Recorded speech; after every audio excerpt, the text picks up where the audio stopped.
ভিডিওটি শুরু করার আগে তোমাদের সুবিধার্থে জানিয়ে রাখি, তোমরা আজকের এই ভিডিওর ডেসক্রিপশন বক্সে আমাদের অফিসিয়াল হোয়াটসঅ্যাপ গ্রুপ লিংক পেয়ে যাবে, কিংবা এই কিউআর কোড স্ক্যান করেও তোমরা আমাদের অফিসিয়াল হোয়াটসঅ্যাপ গ্রুপে যুক্ত থাকতে পারো। সেমিস্টারের শুরু থেকে পরীক্ষা পর্যন্ত যত গুরুত্বপূর্ণ আপডেট, প্রত্যেকটা আপডেট আমরা সর্বপ্রথম আমাদের হোয়াটসঅ্যাপ গ্রুপেই দিয়ে থাকি। তো খুব ভালো হবে এখনই আমাদের হোয়াটসঅ্যাপ গ্রুপে যদি যুক্ত হয়ে নাও। শুরু করছে আমাদের আজকের এই স্পেশাল ভিডিওটি। আজকের এই ভিডিওটির মাধ্যমে আমরা একটা সিরিজ শুরু করতে চলেছি, যেই সিরিজে আমাদের প্রধান উদ্দেশ্য হবে এডুকেশনের সম্পূর্ণ সিলেবাসের প্রত্যেকটা অধ্যায় থেকে গুরুত্বপূর্ণ প্রশ্ন এবং উত্তরগুলিকে ডিটেলসে আলোচনা করা। আমরা সিরিজটা শুরু করব প্রথম অধ্যায় থেকে। তো প্রথম অধ্যায় থেকে টোটাল 9খানা ক্লাস তোমরা পাবে। আজকে আমাদের প্রথম ক্লাস, যেখানে আমরা আলোচনা করব স্বাধীনতা পরবর্তী ভারতীয় শিক্ষা ব্যবস্থা। এই টপিকটা থেকে গুরুত্বপূর্ণ কিছু প্রশ্ন এবং উত্তর তোমরা এই প্রথম অধ্যায়ের বাকি টপিকগুলো এখান থেকে দেখে নিতে পারো, বা বাকি ক্লাসগুলো এখান থেকে দেখে নিতে পারো। সেকেন্ড ক্লাস, যেখানে পাওয়া যাবে বিশ্ববিদ্যালয় শিক্ষা কমিশন 1948 থেকে 49 টপিকটা। তৃতীয় ক্লাসে আমাদের আলোচ্য বিষয় হবে মাধ্যমিক শিক্ষা কমিশন। তারপরে চতুর্থ ক্লাস ভারতীয় শিক্ষা কমিশন বা কোঠারি কমিশন যেটাকে বলছি। তো এইভাবে মোটামুটি 9টা ক্লাসের মাধ্যমে কিন্তু আমরা এই প্রথম অধ্যায়টা সুসম্পন্ন করব, এবং প্রত্যেকটা ক্লাস প্রত্যেক দিন তোমরা আমাদের চ্যানেলে কিন্তু পেয়ে যাবে, কিংবা আজকের এই ভিডিওর যে ডেসক্রিপশন বক্স সেখানে কিন্তু লিঙ্ক দেওয়া থাকবে, তোমরা সেখান থেকেও প্রত্যেকটা ক্লাস দেখে নিতে পারো ডিটেলসে। তার আগে তোমাদের সুবিধার্থে জানিয়ে রাখি, পরবর্তী ক্লাসগুলো যদি আসার সাথে সাথে পেতে চাও, নোটিফিকেশন পেতে চাও, তো অতি অবশ্যই আমাদের চ্যানেলটিকে সাবস্ক্রাইব করে দিয়ে আমাদের পরিবারের সদস্য হয়ে নিও। শুরু করছি আমাদের প্রথম অধ্যায়ের প্রথম ক্লাস, যেখানে আমরা স্বাধীনতা পরবর্তী ভারতীয় শিক্ষা ব্যবস্থা এই যে টপিকটা, এই টপিকটা ডিটেলসে আলোচনা করব। তো যাই হোক, ভিডিওটি শুরু করার আগে তোমাদের সুবিধার্থে আরও একটা তথ্য জানিয়ে রাখি। আমরা এডুকেশনের সম্পূর্ণ সিলেবাস, অফিসিয়াল কোশ্চেন প্যাটার্ন মেনে বিগত বছরের ট্রেন্ড অ্যানালাইজ করে এই বছর কোন কোন কোশ্চেনগুলো আসতে পারে এগুলো পরীক্ষা নিরীক্ষা করে একটা পেইড নোটসের সুব্যবস্থা করেছি, যেটার প্রাইস মাত্র 199 টাকা। আর এই নোটপত্রটা তোমরা সংগ্রহ করার জন্য আমাদের এই অফিসিয়াল যোগাযোগ নম্বর দেখতে পাচ্ছ 7384041536।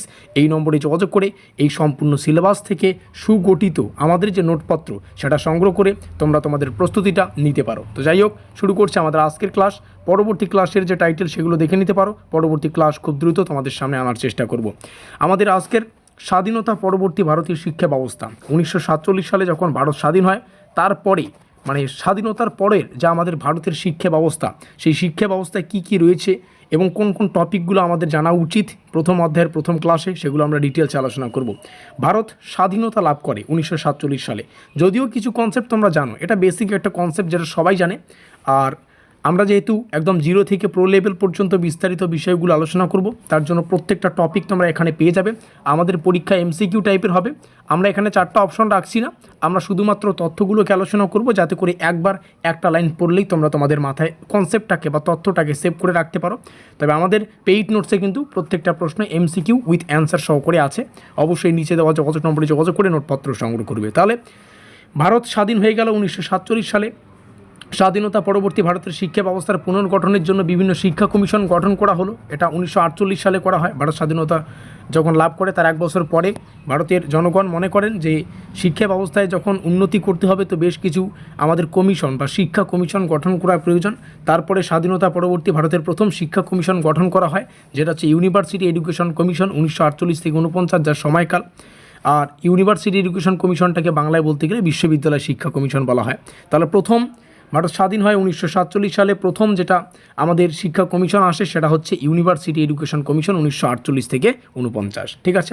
আর এই ইউনিভার্সিটি এডুকেশন কমিশন কবে গঠন হয়? 1948। ইউনিভার্সিটি এডুকেশন কমিশনের সভাপতিকে ডক্টর সর্বপল্লী রাধাকৃষ্ণন। একটা বিষয় মাথায় রাখবে, এই যে কমিশন বিশ্ববিদ্যালয় শিক্ষা কমিশন, বা যাকে ইংলিশে বলা হচ্ছে ইউনিভার্সিটি এডুকেশন কমিশন, এই কমিশনের সভাপতির নাম আমরা পেলাম ডক্টর সর্বপল্লী রাধাকৃষ্ণন। আর এই ব্যক্তির নাম অনুসারেই এই শিক্ষা কমিশনটাকে কিন্তু রাধাকৃষ্ণন কমিশন বলা হয়। এখানে কোশ্চেন একটা রাখাই আছে, ইউনিভার্সিটি এডুকেশন কমিশনের অন্য নামে কি নামে পরিচিত আর কি? রাধাকৃষ্ণন কমিশন। ইউনিভার্সিটি এডুকেশন কমিশনের রিপোর্ট কবে প্রকাশিত হয়? 1949 সালে। এখানে একটা তথ্য রয়েছে, যারা যে তথ্যটা ছাত্রছাত্রীদের মাথায় গুলিয়ে যায়, সেটা হচ্ছে এটা হচ্ছে রিপোর্ট প্রকাশের সময়কাল। বিশ্ববিদ্যালয় শিক্ষা কমিশনের রিপোর্ট প্রকাশের সময়কাল 1949, কিন্তু যদি একটু উপরে আসি সেটা হচ্ছে 1948 এর গঠিত সাল। এর গঠিত সাল হচ্ছে 1948, এটা মাথায় রাখবে। পরীক্ষায় দুটো টপিক আসে এবং আমরা কিন্তু ভুল করে সালের জায়গায় মানে গঠনের যে সাল সেখানে 1949 লিখে দিই, আর প্রকাশের সালে 1948। এটা ভুল করবে না, অবশ্যই এই বিষয়টা মাথায় রাখবে। বিশ্ববিদ্যালয় শিক্ষা কমিশনের গঠনের প্রধান উদ্দেশ্য কি? বিশ্ববিদ্যালয়ের শিক্ষার মান উন্নত করা। কারণ ভারতের প্রথম যেটা শিক্ষা কমিশন হয় সেটার উদ্দেশ্য হচ্ছে আমাদের বিশ্ববিদ্যালয়ের মান মানে উন্নত করা। কারণ কি, সেখান থেকে বিভিন্ন গবেষক তৈরি হয়। তার জন্যই প্রথমে যে কমিশনটা করা হয় সেটা হচ্ছে বিশ্ববিদ্যালয়ের স্তরের যাতে শিক্ষা সেটা যাতে উন্নত করা হয় তার জন্য। ইউনিভার্সিটি এডুকেশন কমিশনের সুপারিশ করে ইউনিভার্সিটি গ্র্যান্ট কমিশন ইউজিসি গঠন করে। অর্থাৎ ইউনিভার্সিটি এডুকেশন কমিশন একটা সুপারিশ জারি করে, যার মাধ্যমে একটা নতুন সংগঠন তৈরি হয় যেটার নাম হচ্ছে ইউজিসি, যার ফুল ফর্ম হচ্ছে ইউনিভার্সিটি গ্র্যান্ট কমিশন। আমাদের পরীক্ষায় এটাও কোশ্চেন আসে, ইউজিসির পুরো নাম কি, এবং আরও একটা কোশ্চেন ঘুরিয়ে আসে, ইউজিসি কোন কমিশন গঠন করে বা কোন কমিশনের সুপারিশে ইউজিসি গঠিত হয়।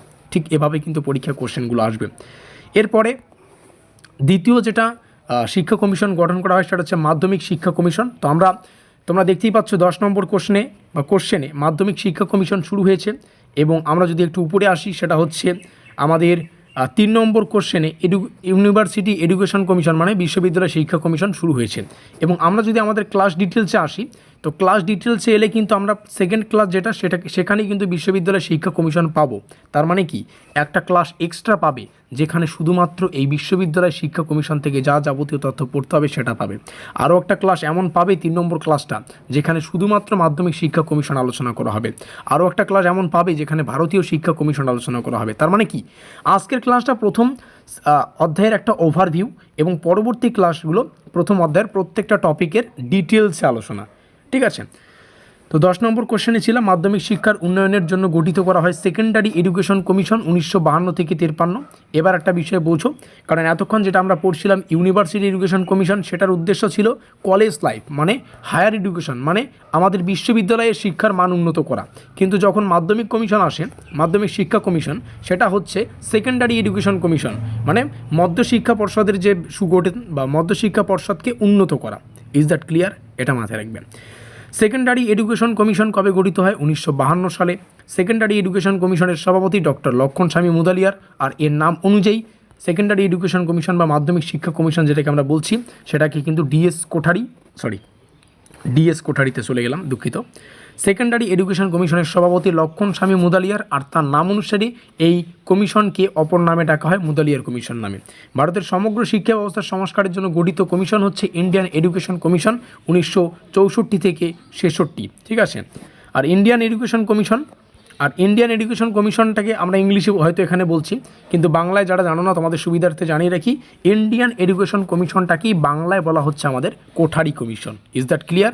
আর তোমরা যদি ক্লাস ডিটেলসটাকে একটু দেখো উপরে এসে, তাহলে কোঠারি কমিশন সম্পর্কে একটা এক্সট্রা ক্লাস কিন্তু তোমাদের ডিটেলসে দেওয়া হবে।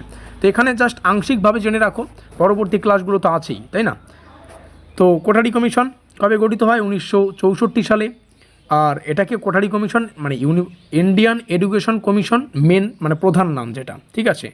এই ইন্ডিয়ান এডুকেশন কমিশনটার আরেকটা নাম হচ্ছে কোঠারি কমিশন। তার কারণ একটাই, ইন্ডিয়ান এডুকেশন কমিশনের সভাপতি যিনি ছিলেন তার নাম হচ্ছে ডিএস কোঠারি, আর তার নাম অনুসারে কোঠারি কমিশন ইন্ডিয়ান এডুকেশন কমিশনের অপর নাম। Is that clear? কোঠারি কমিশনের রিপোর্ট প্রকাশিত হয় 1966 সালে। কোঠারি কমিশন প্রস্তাব করে যে আমাদের একটা শিক্ষা কাঠামোর প্রয়োজন যেটা 10+2+3 হবে। ঠিক আছে? এক কথায় বলতে গেলে 10+2+3। আমি যদি একটু সংক্ষেপে ব্যাখ্যা করি, তো কোঠারি কমিশন কাকে বলা হচ্ছে? ইন্ডিয়ান এডুকেশন কমিশনকে। আর ইন্ডিয়ান এডুকেশন কমিশনের আরেকটা নাম কি? সেটা হচ্ছে কোঠারি কমিশন। তো কোঠারি কমিশনের যে নতুন সেটা হচ্ছে 10 মানে ক্লাস 10কে বলা হচ্ছে। 10-এর পরে এইচএস, আমরা জানি ক্লাস 11-12 সেখানে দুটো ক্লাস আছে, তার জন্য এখানে 10+2 হলো। তারপরে 3, এখানে 3 এর অর্থ হচ্ছে আমাদের ইউজি মানে গ্রাজুয়েশন, আন্ডার গ্রাজুয়েশনের যে সিস্টেম সেটা 3 বছর করা হয়েছে। এটা মাধ্যমিক কোঠারি কমিশনের সুপারিশ হিসেবে ধরা হয়। তো স্বাধীনতা পরবর্তী ভারতের শিক্ষা ব্যবস্থার প্রধান লক্ষ্য কি? জাতীয় উন্নয়ন ও সামাজিক ন্যায় প্রতিষ্ঠা। তো এই ছিল আমাদের এডুকেশনের সম্পূর্ণ যে নতুন সিরিজ, তার প্রথম মাস্টার ক্লাস, যেখানে আমরা একটা ওভারভিউ আলোচনা করলাম, কেমন টাইপের কোশ্চেন আসতে পারে সেগুলো আলোচনা করলাম। নেক্সট ক্লাসগুলো আরও গুরুত্বপূর্ণ, কারণ সেখানে বিশ্ববিদ্যালয় শিক্ষা কমিশন, মাধ্যমিক শিক্ষা কমিশন, শিক্ষার ভারতীয় শিক্ষা কমিশন, আরও যে বাদবাকি বিষয়গুলো রয়েছে, যেমন ভারতীয় শিক্ষানীতি রয়েছে 1986, 2020, জাতীয় শিক্ষানীতি রয়েছে, জাতীয় শিক্ষানীতি দুটো, একটা 86, একটা 2020। জাতীয় শিক্ষানীতি 1986 এবং 2020 যে তুলনামূলক আলোচনা, কোনটা কিসের জন্য, কোনটার ভালো কোনটা খারাপ, ভালো খারাপ তো বলতে হয় না, মানে তুলনামূলক যে আলোচনা, পার্থক্য আমরা একটা ক্লাসে আলোচনা করব 7 নম্বর ক্লাসে। 8 নম্বর ক্লাসে আমরা নারী শিক্ষার সমস্যা আলোচনা করব এবং 9 নম্বর ক্লাস, যেটা এই চ্যাপ্টারের লাস্ট ক্লাস, যেখানে SC ST OBC শিক্ষার সমস্যা, এই সমস্ত বিষয় থেকে গুরুত্বপূর্ণ প্রশ্ন এবং উত্তরগুলো একইভাবে তোমাদের সামনে শেয়ার করব। ক্লাস একটু বেশি হোক তাতে কিছু যায় আসে না, আমাদের উদ্দেশ্য হচ্ছে প্রত্যেকটা টপিক যাতে আমরা ক্লিয়ার করতে পারি, প্রত্যেকটা তথ্য যাতে আমরা মাথায় রাখতে পারি, তার জন্য রেগুলার ক্লাস আসবে।